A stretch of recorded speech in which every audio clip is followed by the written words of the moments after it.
एक IAS officer सब्जी वाली के सामने झुक गया। शहर में ये खबर आग की तरह फैल गई थी।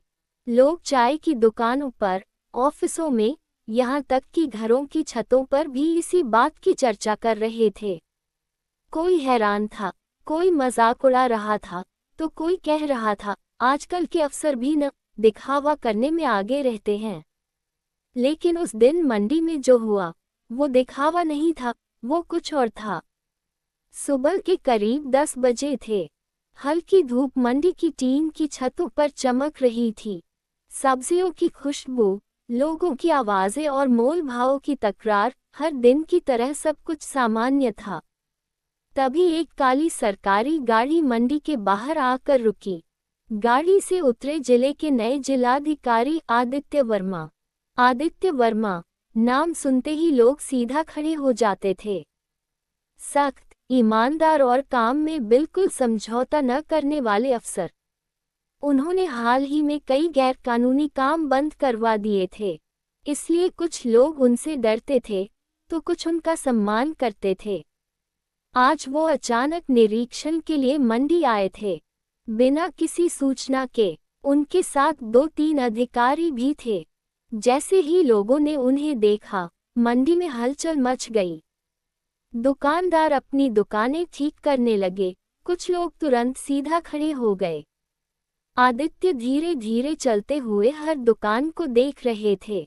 उनकी नजरें तेज थीं, लेकिन चेहरा शांत। तभी उनकी नज़र मंडी के कोने में बैठी एक बुजुर्ग महिला पर पड़ी। वो औरत जमीन पर पुरानी चटाई बिछाकर बैठी थी। सामने टोकरी में टमाटर, भिंडी, लौकी और कुछ हरी मिर्च रखी थी। उसके बालों में सफेदी साफ झलक रही थी। कपड़े सादे थे, लेकिन सब्जियां बहुत करीने से सजी थीं। तभी एक युवक वहां आया और ऊंची आवाज में बोला, इतने महंगे टमाटर चोरी कर रही हो क्या? बुजुर्ग महिला ने शांति से जवाब दिया, बेटा, मंडी से ही महंगे आए हैं, मैं ज्यादा नहीं ले रही। लेकिन युवक गुस्से में था।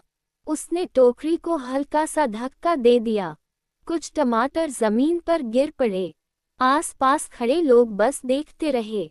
किसी ने कुछ नहीं कहा। और तभी आदित्य आगे बढ़े। उनकी आवाज सख्त थी, किसी बुजुर्ग से ऐसे बात करते हैं? युवक ने जैसे ही उन्हें पहचाना, उसका चेहरा उतर गया। उसने तुरंत माफी मांगी और वहां से चला गया। लेकिन जो अगला पल था, उसने पूरी मंडी को चौंका दिया। आदित्य बिना कुछ कहे नीचे झुक गए। उन्होंने अपने हाथों से गिरे हुए टमाटर उठाने शुरू कर दिए। मंडी में जैसे सन्नाटा छा गया। जिले का आईएएस ऑफिसर एक सब्जी वाली के सामने झुका हुआ था। बुजुर्ग महिला घबरा गई। उसने जल्दी से कहा, अरे बेटा, रहने दो, मैं उठा लूंगी। लेकिन आदित्य ने हल्की मुस्कान के साथ कहा, आप बैठिए माँ, गलती हमारी है, ठीक करना भी हमारा काम है। माँ, ये शब्द सुनते ही महिला की आंखें भर आईं। उसने ध्यान से आदित्य के चेहरे को देखा, जैसे कोई पुरानी तस्वीर सामने आ गई हो। कुछ पल के लिए दोनों की आंखें मिली। समय जैसे रुक गया। महिला ने कांपती आवाज में कहा, तू आदित्य है?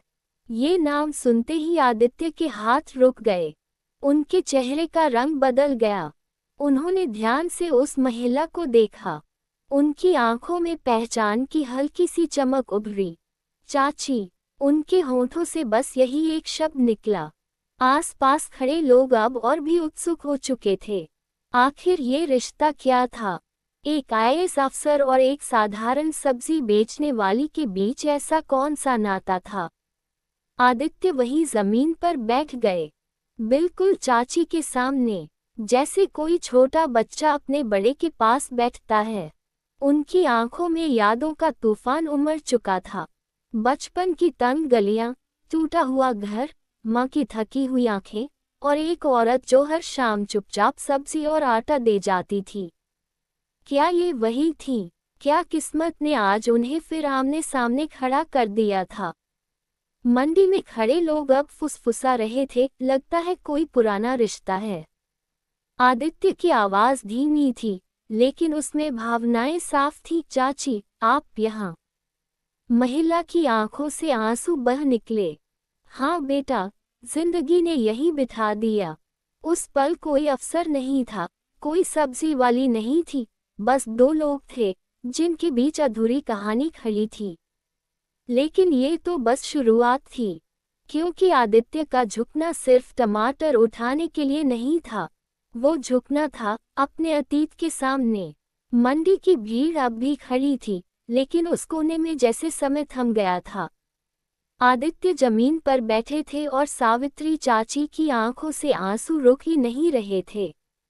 तू सच में आदित्य है? उन्होंने कांपते हाथ से उसके चेहरे को छूते हुए पूछा। आदित्य की आवाज भर्रा गई। हाँ चाची, मैं ही हूँ। उनकी आंखों के सामने बचपन की तस्वीरें घूमने लगीं। छोटा सा घर, टूटी चारपाई, माँ का बीमार चेहरा और हर शाम दरवाजे पर रखी एक थैली जिसमें सब्जी और थोड़ा सा आटा होता था। जब पिताजी नहीं रहे थे, तब घर चलाना मुश्किल हो गया था। माँ लोगों के घरों में काम करती थी।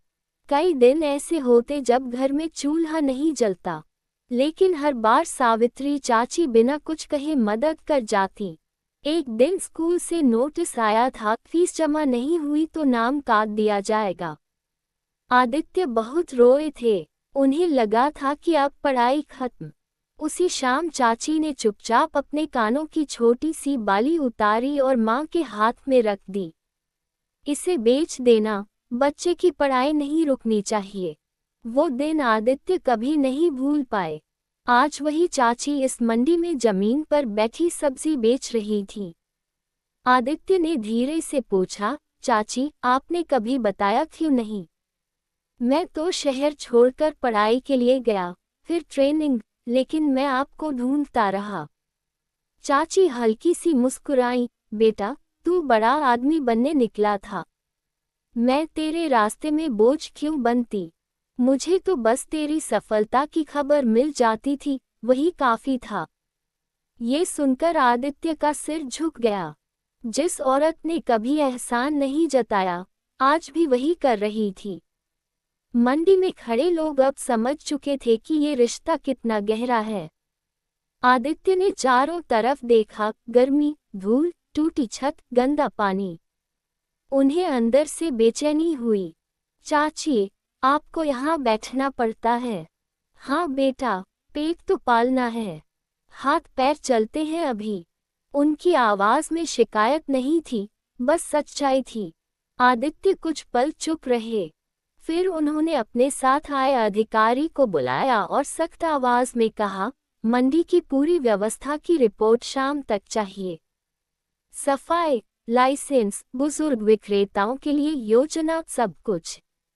अधिकारी तुरंत सिर हिलाकर चला गया। चाची ने उसका हाथ पकड़ लिया। मुझे किसी की दया नहीं चाहिए बेटा। आदित्य ने धीरे से कहा, ये दया नहीं है चाची, ये मेरा कर्ज है। चाची की आंखें फिर भर आईं। माँ बाप का कर्ज चुकता नहीं होता, और मैंने तो बस अपना फर्ज निभाया था। उस दिन आदित्य देर तक वहीं बैठे रहे, लोगों से बात की, सबकी परेशानियां सुनी, लेकिन उनके मन में सिर्फ एक बात घूम रही थी, जिस औरत ने मेरी नींव मजबूत की, क्या मैं उसकी छत भी मजबूत नहीं कर सकता? शाम को जब वो लौटे, तो उनकी आंखों में अफसर की सख्ती नहीं, एक बेटे की बेचैनी थी। लेकिन उन्हें ये भी पता था, चाची सीधी मदद स्वीकार नहीं करेगी। उस रात आदित्य देर तक जागते रहे। कमरे की लाइट बंद थी, लेकिन दिमाग में यादों की रोशनी जल रही थी। सावित्री चाची की झुर्रियों भरा चेहरा, उनका मुझे दया नहीं चाहिए बेटा कहना, और वो पुरानी बाली, सब कुछ जैसे दिल पर दस्तक दे रहा था। वो जानते थे कि सीधे पैसे देना या घर ले आना चाची को पसंद नहीं आएगा। उन्हें मदद नहीं, सम्मान चाहिए था। अगले ही हफ्ते मंडी में बदलाव शुरू हो गया। सफाई की नई व्यवस्था लगी, टूटी टीन की छत हटाकर मजबूत शेड डलवाया गया, पानी की टंकी लगवाई गई। सबसे खास बुजुर्ग सब्जी विक्रेताओं के लिए स्वावलंबन योजना शुरू हुई। इस योजना में छोटे विक्रेताओं को बिना ब्याज के सहायता राशि और पक्की दुकान दी जानी थी। कागजों में यह एक सामान्य सरकारी योजना थी, लेकिन आदित्य जानते थे कि इसकी असली वजह कौन है। कुछ दिनों बाद मंडी में सूची लगी जिन्हें नई पक्की दुकानें मिलेंगी। सावित्री देवी का नाम सबसे ऊपर था। चाची ने जब अपना नाम देखा तो वो चौंक गईं। तुरंत आदित्य के ऑफिस पहुंची। ये क्या किया तूने? उन्होंने हल्की नाराजगी से पूछा। आदित्य शांत रहे। चाची, ये मेरा नहीं, सरकार का नियम है। आप सालों से यहाँ बैठ रही हैं, आपका हक था। चाची कुछ पल चुप रहीं, फिर बोली, अगर ये मेरा हक है तो मैं मना नहीं करूंगी। उनकी आंखों में आज पहली बार गर्व साफ दिख रहा था। नई दुकान मिलने के दिन मंडी में छोटा सा कार्यक्रम रखा गया। इस बार आदित्य ने मंच पर बैठने के बजाय नीचे खड़े रहना चुना। जब सावित्री चाची ने अपनी नई दुकान की चाबी ली, तो उनकी आंखों में वही चमक थी जो कभी आदित्य के रिजल्ट वाले दिन थी। लोग फुसफुसा रहे थे, देखो, अफसर ने अपनी पहचान छुपाकर काम किया। किसी को पूरी कहानी नहीं पता थी, लेकिन सब समझ रहे थे कि ये रिश्ता खास है। शाम को आदित्य चाची की दुकान पर गए। अब वो जमीन पर नहीं, पक्के काउंटर के पीछे बैठी थी। सब्जियां पहले से भी ज्यादा करीने से सजी थीं। चाची ने मुस्कुराकर कहा, देखा, अब मैं भी बड़ी दुकानदार हो गई। आदित्य हंस पड़े, लेकिन उनकी आंखें नम थीं। आप हमेशा से बड़ी थी चाची, बस दुनिया को देर से समझ आया। उस पल आदित्य को लगा कि शायद उन्होंने कर्ज का थोड़ा सा हिस्सा चुकाया है। लेकिन दिल में एक और इच्छा बाकी बदली तो लोगों की सोच भी धीरे धीरे बदलने लगी। अब वहां गंदगी कम थी, भीड़ व्यवस्थित थी और छोटे विक्रेताओं के चेहरे पर एक भरोसा दिखाई देता था। सावित्री चाची अपनी नई पक्की दुकान पर रोज समय से बैठती। उनके चेहरे पर अब थकान कम और संतोष ज्यादा दिखता था। लेकिन आदित्य के मन में अभी भी एक अधूरापन था। उन्हें लगता था कि जो सम्मान दिल में है, वो दुनिया के सामने आना चाहिए। कुछ ही हफ्तों बाद शहर में नागरिक सम्मान समारोह रखा गया। हर साल इस कार्यक्रम में उन लोगों को सम्मानित किया जाता था जिन्होंने समाज में चुपचाप योगदान दिया हो। इस बार सूची तैयार करते समय आदित्य ने एक नाम खुद जोड़ा, सावित्री देवी, स्वावलंबी सब्जी विक्रेता। किसी ने ज्यादा सवाल नहीं किए, क्योंकि उनके काम और संघर्ष के बारे में अब मंडी के लोग खुलकर बात करने लगे थे। समारोह वाले दिन हॉल खचाखच भरा हुआ था। बड़े अधिकारी, व्यापारी, शिक्षक और पत्रकार सब मौजूद थे। मंच सजा हुआ था, सामने कुर्सियों की लंबी कतारें थीं। सावित्री चाची साधारण सी साड़ी पहनकर आई थीं। उन्हें अभी तक ठीक से पता नहीं था कि क्या होने वाला है। वो बस इतना जानती थीं कि उन्हें बुलाया गया है। जब कार्यक्रम शुरू हुआ तो कई लोगों को सम्मान मिला। तालियां बजती रहीं। फिर संचालक ने अगला नाम पुकारा, सावित्री देवी। हॉल में हलचल हुई। चाची धीरे धीरे उठी। उनके कदमों में झिझक थी, लेकिन आंखों में सादगी। आदित्य खुद मंच से नीचे उतरे और उनके पास गए। पूरे हॉल की नजरें उसी तरफ थीं। उन्होंने चाची का हाथ थामा और मंच तक साथ लेकर गए। ये दृश्य ही लोगों के लिए अलग था। जिलाधिकारी खुद किसी को सम्मान के लिए ला रहे थे। माइक पर पहुंचकर आदित्य कुछ पल चुप रहे, फिर बोले, आज मैं जिस कुर्सी पर बैठा हूं, वहां तक पहुंचने का रास्ता आसान नहीं था। उस रास्ते में कई मोड़ थे, कई अंधेरे दिन थे, लेकिन उन अंधेरों में किसी ने बिना नाम चाहे, बिना पहचान चाहे, एक दीपक जलाया था। हॉल में सन्नाटा था। उन्होंने आगे कहा, जब मेरे पास स्कूल की फीस के पैसे नहीं थे, तब इन्होंने अपने गहने बेच दिए। जब घर में खाना नहीं होता था, तब चुपचाप राशन रख जाती थी। इन्होंने कभी मुझे एहसान का एहसास नहीं होने दिया। आज अगर मैं आईएएस हूँ तो उसकी नींव इन्होंने रखी थी। सावित्री चाची की आंखों से आंसू बह निकले। उन्हें शायद अंदाजा नहीं था कि उनकी छोटी छोटी मदद को कोई इतना बड़ा मान देगा। आदित्य ने सम्मान पत्र और शॉल उनके कंधों पर रखी। फिर अचानक वो झुक गए और सबके सामने उनके पैर छू लिए। हॉल में बैठे लोग एकदम खड़े हो गए। तालियों की गड़गड़ाहट देर तक गूंजती रही। उस पल किसी ने एक अफसर को नहीं देखा, सबने एक कृतज्ञ इंसान को देखा। सावित्री चाची ने कांपते हाथों से उसका सिर उठाया और कहा, बेटा, आज तूने मुझे बहुत बड़ा बना दिया। आदित्य ने मुस्कुराकर जवाब दिया, बड़ा तो आप हमेशा से थी चाची, मैं तो बस आज सबको बता पाया। कार्यक्रम खत्म होने के बाद पत्रकारों ने उनसे पूछा, सर, आपने ऐसा क्यों किया? आदित्य ने शांत स्वर में कहा, क्योंकि समाज सिर्फ बड़े पदों से नहीं चलता, उन अनदेखे हाथों से चलता है जो चुपचाप किसी का भविष्य बना देते हैं। उस दिन के बाद शहर में एक नई मिसाल कायम हो गई। लोग अपने आसपास के साधारण दिखने वाले लोगों को नए नजरिए से देखने लगे।